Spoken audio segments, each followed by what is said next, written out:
The white gown hangs from Alira's skeletal frame like a burial shroud. She stands barefoot on the wooden platform, the ceremonial silk stained with dirt and dried blood from wounds no one bothered to clean. Around her neck, a silver collar burns against her skin, suppressing her wolf until the creature inside feels like nothing more than a distant memory. The bride market of Thornwick is packed today. Wealthy alphas mill through the crowd, their eyes scanning the merchandise with cold calculation. This is where omegas come to be sold, not as servants or laborers, but as breeding stock. Wives in name only, bodies to be used until they break. The white gowns are tradition, purity for the highest bidder. Alira stopped feeling pure months ago, when raiders burned her village to ash and dragged her screaming from the bodies of everyone she loved. Lot 17, the auctioneer announces, grabbing her arm and yanking her forward. Female Omega, 20 winters old, intact, untouched, certified by the Sanctum healers. He forces her mouth open, displaying her teeth like she is a horse. Strong bones, good hips for breeding. She's a quiet one too. Won't give you trouble. Quiet because they beat the fight out of her. Quiet because screaming never helped. Starting bid, 200 silver. Silence ripples through the crowd. Alira keeps her eyes fixed on her bare feet, watching her own shadow tremble against the wooden planks. She's too thin, someone calls out. Looks half dead already. 100 silver, the auctioneer tries, desperation creeping into his voice. 50, a rough voice cuts through the murmuring. And that's generous. Alira's blood turns to ice. The man who steps forward is massive, with a face like cracked leather and eyes that hold nothing but hunger. His name is Drust, and she has heard the other Omegas whisper about him in the holding cells. The ones he buys never last long. 50 silver from Lord Drust, the auctioneer says. Do I hear 60? No one speaks. Drust's grin reveals yellowed teeth. 30. She's practically a corpse. I'm doing you a favor. The auctioneer's shoulders slump. Sold. 30 silver to Lord Drust. Rough hands grab Alira's arms, guards dragging her toward the platform steps, toward Drust, toward a fate worse than death. Then the world goes still. It starts as a whisper, a ripple of unease spreading through the crowd, then gasps, then silence, and then something deeper, a pressure that makes Alira's chest tight and her wolf stir for the first time in weeks. Power, raw, absolute, and terrifying. The crowd parts like water before a blade, bodies dropping to their knees in waves. Even the guards release their grip, falling prostrate against the wooden platform. Alira looks up. He moves through the chaos like a shadow given form, tall and broad-shouldered, with dark hair falling across features carved from granite. His eyes are the color of molten amber, burning with an intensity that makes her breath catch. She knows him. Everyone knows him. Kaelin of Blackmoor, the Alpha King. He stops at the base of the platform, those burning eyes fixed on her. My king, Drust stammers, scrambling to his knees. I did not expect. You purchased this Omega. It is not a question. Yes, my king. 30 silver, a fair price for. 500 gold. The words fall like stones into still water. 500 gold. For her, Drust's face cycles through confusion and desperate greed. My king, surely. You dare question me? Drust bows so low his forehead touches the ground. She is yours. Of course she is yours. Kaelin steps onto the platform, and suddenly the space feels impossibly small. He studies her for a long moment. The torn gown, the silver collar, the bruises visible beneath thin silk. You're a healer. His voice carries certainty rather than question. Yes, my lord. She swallows hard. I was trained by the Ashvale elders. Herbs, bone setting, birthing work. Before the raiders came, something flickers across his features. Recognition, perhaps, or memory. Then the guards attempt to lead her toward him, and everything changes. Move, one barks, grabbing her arm roughly. She stumbles on the platform steps, her weakened legs giving out. Strong hands catch her before she hits the ground. Kaelin's hands. He steadies her with surprising gentleness, then turns to the guards with murder in his eyes. You dare handle her like this? The guard goes pale. My king, I only meant to. She belongs to me now. His voice drops to a snarl. He looks down at Alira, at the torn white gown and the dirt and the blood. You're not going anywhere like that. He removes his cloak in one fluid motion and wraps it around her shoulders, the fabric warm from his body and rich with his scent. Pine and steel and something wild that makes her wolf rise from the depths. Fennec. A scarred warrior appears at his side. Bring horses. She rides with me. As they lead her away from the platform, Alira dares to glance back at the Alpha King. He saved her. She does not know why. But for the first time in months, she feels something other than despair. She feels hope. The journey to Blackmoor takes 3 days. Alira rides before the king on his massive black destrier, his arm a solid band around her waist. She should be terrified. Every instinct screams that she should fear this proximity to such power. But exhaustion wins over fear. And somewhere during the first day, she stops fighting to stay rigid and lets herself rest against his chest. He says nothing, simply adjusts his grip and continues riding. The warriors surrounding them are less accommodating. The king's new pet, one mutters. 500 gold for a half-dead Omega. Has he lost his mind? Careful. He'll hear you. Let him. We don't coddle weakness in Blackmoor. We destroy it. By the second day, her body begins failing. The weeks of starvation have taken their toll, and even sitting upright becomes impossible. She slumps against Kaelin's chest, barely conscious. She's slowing us down, the first warrior complains. We should leave her. Alira waits for Kaelin to agree, to abandon her like everyone else. Instead, his arm tightens around her waist. We stop for the night. Make camp here. My king. We're only hours from the citadel. I said we stop. That night, Kaelin carries her to a tent himself. When a servant brings broth, he holds the bowl to her lips, patient as she struggles to swallow. Why? She whispers. Why did you buy me? His amber eyes study her face in the firelight. Rest, he says finally. We'll speak when you're stronger. It is not an answer, but the gentleness in his hands speaks louder than words. They reach Blackmoor Citadel on the 3rd evening. The fortress rises from the mountainside like a fang of black stone, all sharp angles and towering spires. Warriors drill in the courtyards below, their movements precise and brutal. Welcome to Blackmoor, Fennec says as they pass through the gates. Try not to die. The courtyard confirms her fears. Warriors spar with real weapons, drawing real blood.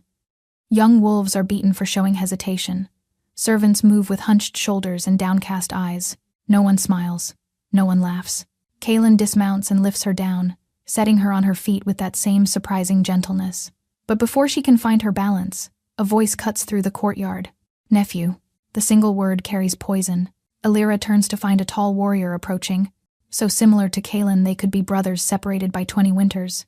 But where Kaelin's features hold hardness, this man's face is carved from cruelty itself. Uncle Soren. Kaelin's voice holds careful neutrality. Word reached us of your purchase. 500 gold for a half-starved Omega. Soren's pale gaze slides to Alira. What possible use is this creature to Blackmoor? She is a healer, trained by the Ashvale elders. Something flickers across Soren's face. Contempt, but also something darker. A healer, he repeats. You brought a healer to Blackmoor. I did. Healing is weakness, nephew. Our strength comes from suffering, from proving ourselves against pain itself. His voice rises, carrying to the watching warriors. Blackmoor was not built on softness. It was built on bones. Enough. The single word carries Kaelin's full authority. She is mine. What I do with my property is not your concern. The two men stare at each other. Finally, Soren bows his head. As you say, my king. He turns away, but his parting words float back like poison smoke. I pray you know what you've brought into our home. A stern-faced woman appears at Alira's elbow. I am Marin. I oversee the household servants. Her grip is firm as she guides Alira toward the entrance. That was Lord Soren, the king's uncle. If you value your life, you'll pray he forgets you exist. Alira looks back one final time. Kaelin still stands in the courtyard, deep in tense conversation with his uncle. She doesn't know where she fits in this conflict. She only knows she's standing in the middle of it. 4 weeks pass in the citadel, and Alira learns to survive. She scrubs floors until her hands crack. She carries water until her shoulders scream. She keeps her eyes down, her voice soft, her healing gift locked away like a shameful secret, but she cannot stop seeing. A young warrior limps through the corridors, his ankle clearly broken. An older servant hides festering burns beneath her sleeves. Children train until they collapse, then are beaten for collapsing. The suffering is everywhere, and no one helps. Don't, Marin warns when she catches Alira staring at a guard whose sword handshakes from infection. Whatever you're thinking, don't. His hand will rot if it's not treated. He could die. Then he dies strong. That's what matters here. Alira bites her tongue, but the injustice burns in her chest. The breaking point comes on a frostbright morning. She's carrying linens across the training yard when she hears the scream. High and young and terrible. A boy, no more than 10 winters, lies crumpled on frozen ground. His arm bends in 3 places it shouldn't. white bone visible through torn flesh. The warriors watch with cold disinterest. "Get up," the training master orders. Pain is weakness leaving the body. The boy tries. His small face twists with agony as he attempts to rise. But the movement jostles his destroyed limb, and he screams again. Pathetic. The training master draws back his foot to kick him. Something in Alira shatters. She moves without thinking, throwing herself between the boot and the boy. "Stop." The word rings across the courtyard. The training master stares with disbelief that transforms to rage. "You dare." He's a child with a compound fracture. He needs help, not punishment. He needs to learn. The training master's hand closes around her arm. "And so do you, Omega. My place is healing." The words come from somewhere deep. "That's why I was brought here." She kneels beside the boy, and warmth floods her palms. Power she hasn't used in months surges through her and into the broken body. She feels bone knitting, flesh sealing, blood vessels reconnecting. The boy's screams fade to silence as the pain disappears. When she finishes, his arm is whole. Perfect. The courtyard is utterly silent. "Abomination," the training master snarls. "You've corrupted the boy." "I saved his life." "His life was not yours to save." He raises his hand to strike. "Enough." The voice comes from the balcony above. Kaelin stands at the railing, watching with an intensity that makes Alira's breath catch. "My king." The training master bows. "This Omega defied our traditions. She must be punished." Kaelin descends slowly, his gaze never leaving Alira's face.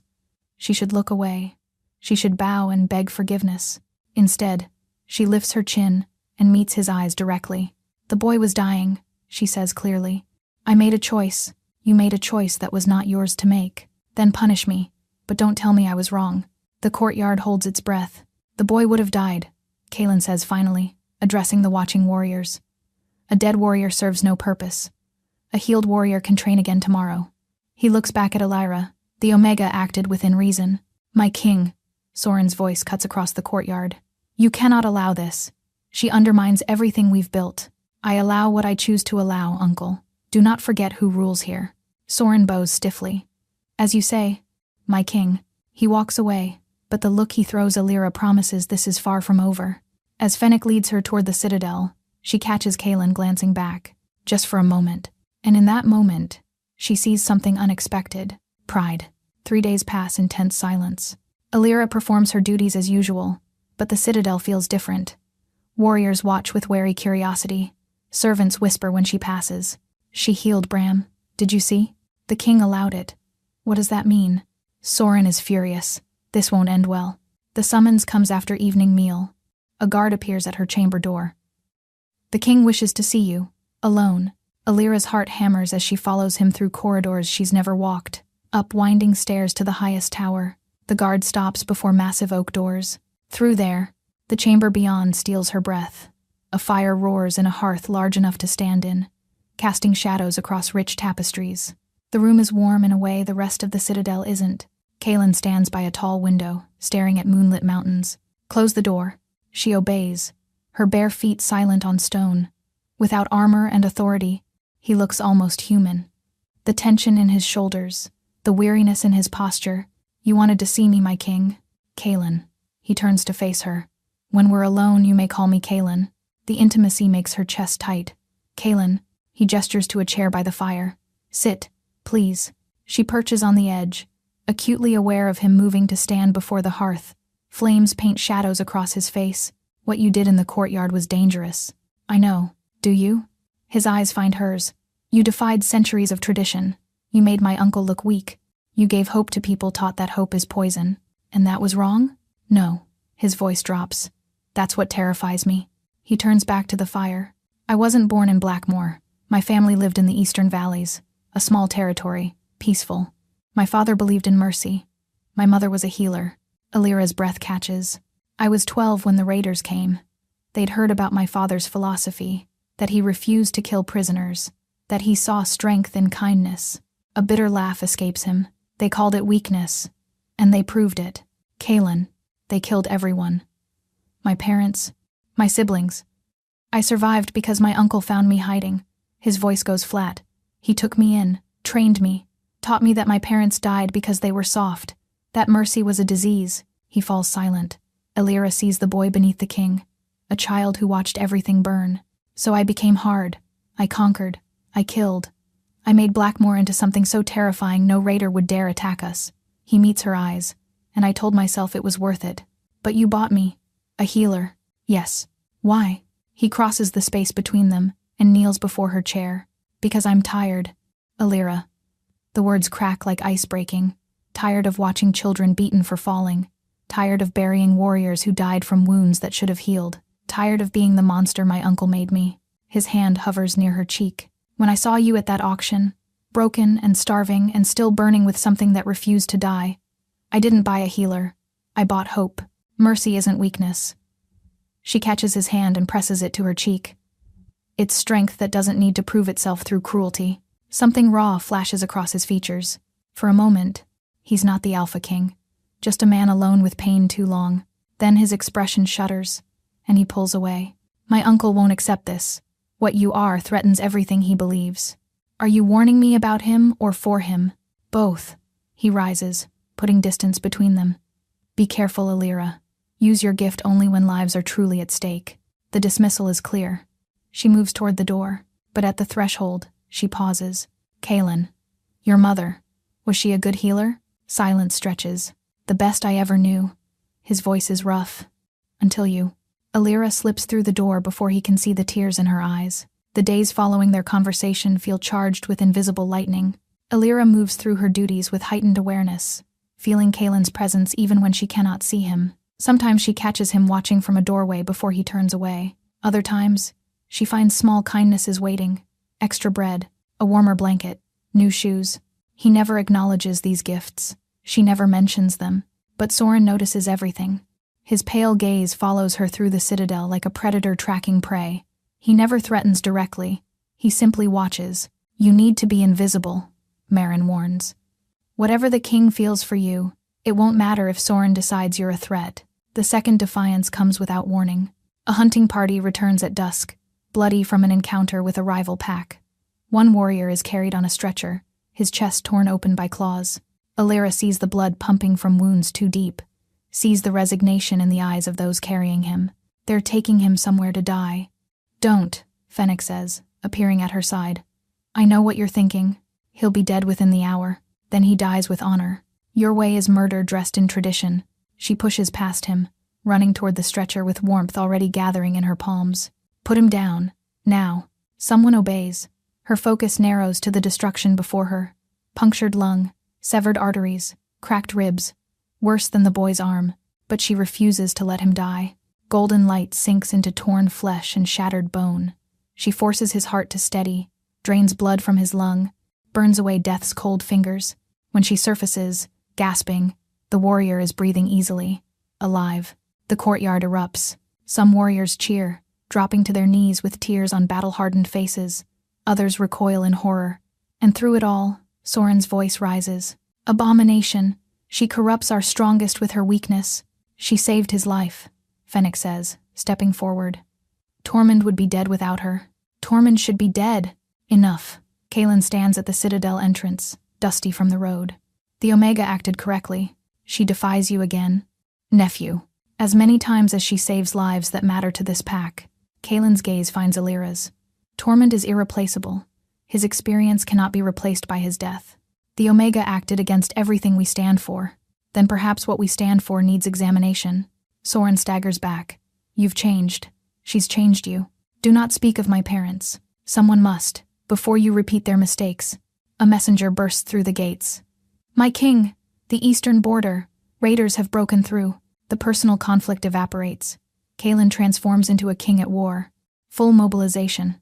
Every able fighter rides within the hour. His eyes find Alira's. Fennec, you stay. Protect what matters. Then he's gone. Soren lingers, his gaze burning into Alira. Enjoy your victory, little healer. It won't last. The king's absence stretches into weeks. At first, the citadel feels like a held breath. But as days pass, something unexpected grows. People start coming to Alira. It begins with servants. A kitchen girl with burns. An elderly steward whose joints ache. A stable hand with cracked ribs. She heals them all, quietly, in shadowed corners. Word spreads. More people come. Warriors' wives, children. Even young fighters bold enough to risk tradition. The citadel begins to change. Laughter echoes in corridors that have only known silence. Children play in courtyards that have only seen blood. Music drifts from the great hall. "You're performing miracles," Marin says one night. "It's just treating people like they matter." In Blackmore, that is a miracle. But at night, alone, she thinks only of him. Is he safe? Will he return pleased or furious? Does he think of her at all? The answer comes 3 weeks later. War horns shatter the silence. Alira runs toward the main gate. Kaelin rides through alone, armor dented and dark with blood. Behind him, warriors carry stretchers bearing countless wounded. And on the largest stretcher lies Soren, pale as death. "Alira!" Kaelin's voice cracks with desperation. "Where is the healer?" "I'm here." "What happened?" "Ambush. Silver weapons. Poison." His hands grip her shoulders, trembling. "My uncle took a blade meant for me. He's dying." She looks at Soren. Gray skin, black veins spreading from his wound. "Please." Kaelin's voice breaks. "I know what he is, but he's my family. He's all I have left. Get him inside. Hot water, clean linens, moonflower root." She doesn't promise success, but she will try.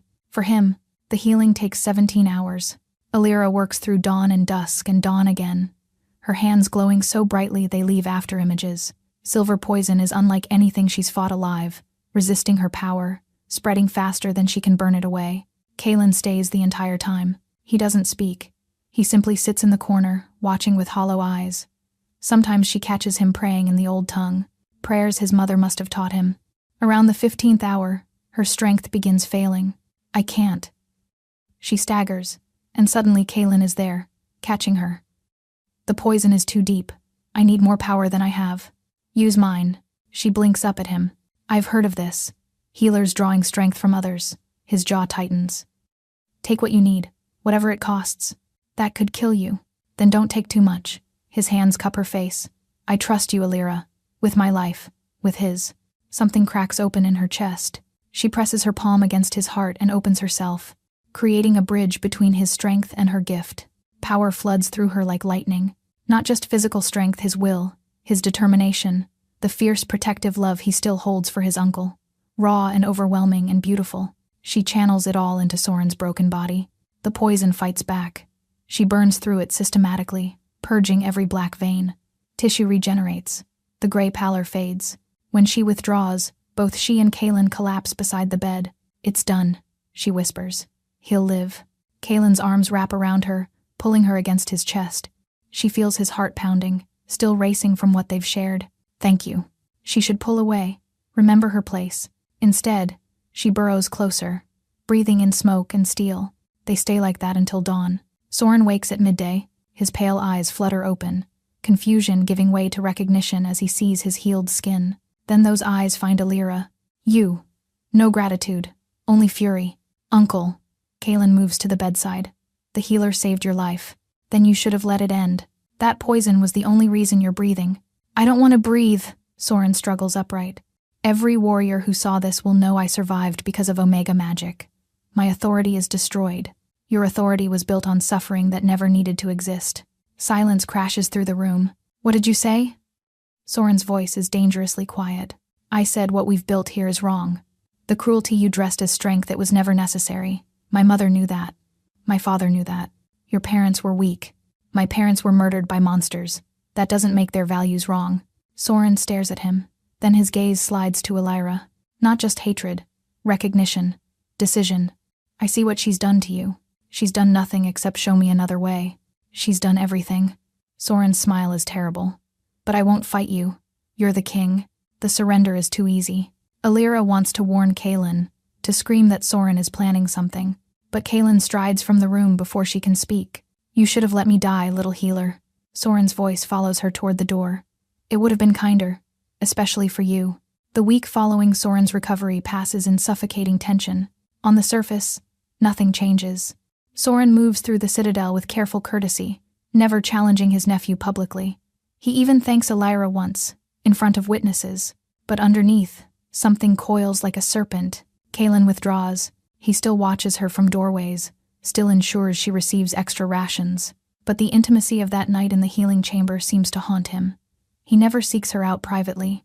"He's protecting you," Fennec tells her. By keeping distance. Soren watches everything. I wish he'd tell me himself. He's not good at words. Fennec hesitates. But I've never seen him look at anyone the way he looks at you. The words warm her, even as they terrify her. Because she loves him. Not the Alpha King. She loves Kalen, the man who carries his mother's prayers in his heart. Who knelt before her and admitted he was tired. She loves him, and loving him might destroy them both. The summons comes at midnight. A guard she doesn't recognize appears at her door. The king requests your presence. Urgent healing required. Where? The lower chambers. A training accident. Something feels wrong. His posture too tense. His voice too flat. But if someone is dying, she cannot refuse. She follows him through corridors that grow darker with each turn. Downstairs she's never descended. Into parts of the citadel that smell of stone and old pain. How much farther? Just here. He opens a heavy iron door. The chamber beyond is circular, lit by guttering torches. Empty. No injured warrior. Just chains bolted to the floor. Alira spins to flee, but hands seize her from behind. Guards drag her toward the chains. Scream all you want, little healer. Soren steps from the shadows. No one can hear you down here. The king will know. He'll come for me. Will he? Soren circles as guards lock manacles around her wrists. The evidence I've prepared is convincing. A servant saw you flee at midnight. Another found your cloak by the northern cliffs. He smiles. Suicide, they'll say. He won't believe it. He might not want to, but wanting and believing are different.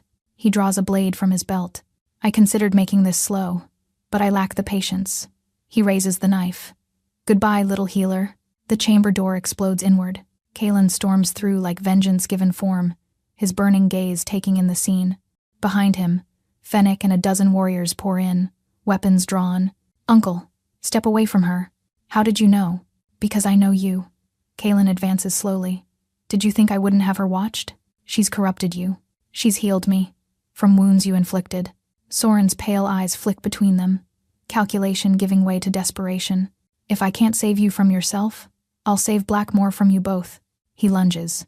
Not at Elira. At Kalen. The blade finds the gap in the king's armor. Kalen grunts but doesn't fall. His hand closes around his uncle's throat. You should have stayed dead.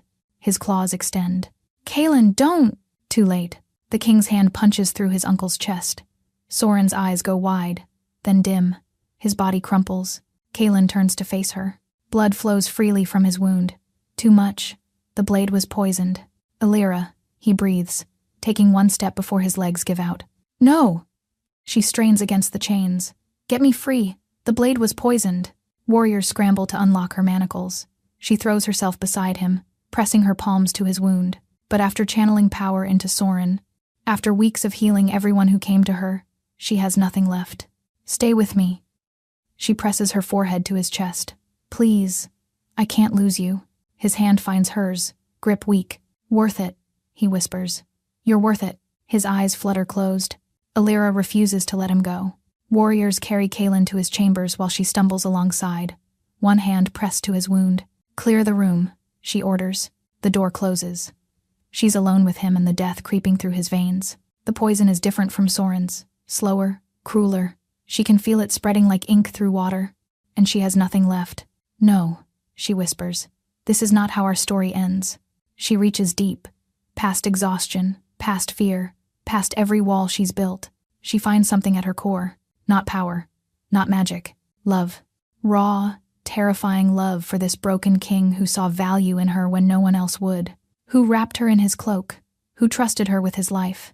Love, she discovers, is its own kind of power. Golden light erupts from her palms, brighter than anything she's channeled. It's everything she is, poured into his failing body. The poison fights back. She fights harder. His heart stutters. She commands it to beat. His lungs fill with fluid. She burns it away. His soul begins to drift. She pulls it back. You don't get to leave, she sobs. You don't get to save me and then disappear. His hand moves. Weak, trembling. His fingers close around hers. Elira, you came back. Couldn't leave you. You almost died. Worth it. He tries to smile. Already told you. Don't say that. Your life isn't worth less than mine. Not what I meant. He turns his head, pressing a kiss to her palm. Meant you're worth fighting for. Worth changing for. The words shatter something inside her. I've loved you since the auction block, he whispers. Since I saw you standing there, half-starved and still burning. I didn't understand then.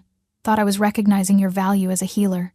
He laughs weakly. Took me too long to realize I was recognizing my mate. Mate. You can't mean that. I'm an Omega. Property you bought. You're the woman who saved my soul. He struggles upright. You're my mate, if you'll have me. She kisses him before she can finish. Not gentle, desperate and fierce, tasting like tears and survival. His arms wrap around her, and she goes willingly. When they break apart, his forehead rests against hers. Is that a yes? 1,000 yeses. He laughs, free and warm. I love you, she says. I love the king and the man and the boy who lost everything and still found room for hope. I love you too, my healer, my hope, my heart. Outside, dawn breaks over the mountains. A new beginning. Spring returns to Blackmore. The training yards still ring with weapons, but instructors help fallen students rise. Warriors fight to protect rather than dominate. Alira moves through the citadel she loves, her hand resting on the swell of her belly. Everywhere she looks, she sees transformation. Children laugh in corridors. Music drifts from the great hall. The healing chambers near the training grounds are never empty. The pack that once prided itself on suffering now prides itself on different strength. Kaylin finds her in the garden she's planted near the eastern tower. The northern territories want to establish healing houses, he says, wrapping his arms around her. They're asking us to train their people. What did you tell them? That my queen would consider it. After she's done growing our heir? The words still make her breath catch. Your mother would be proud. She would have loved you. He turns her to face him. Everything good in me, that's their legacy. And yours. He kisses her, gentle and full of promise. Above them, the Blackmore banner ripples in spring breeze. The same black wolf on silver field, not a symbol of fear anymore. A symbol of hope.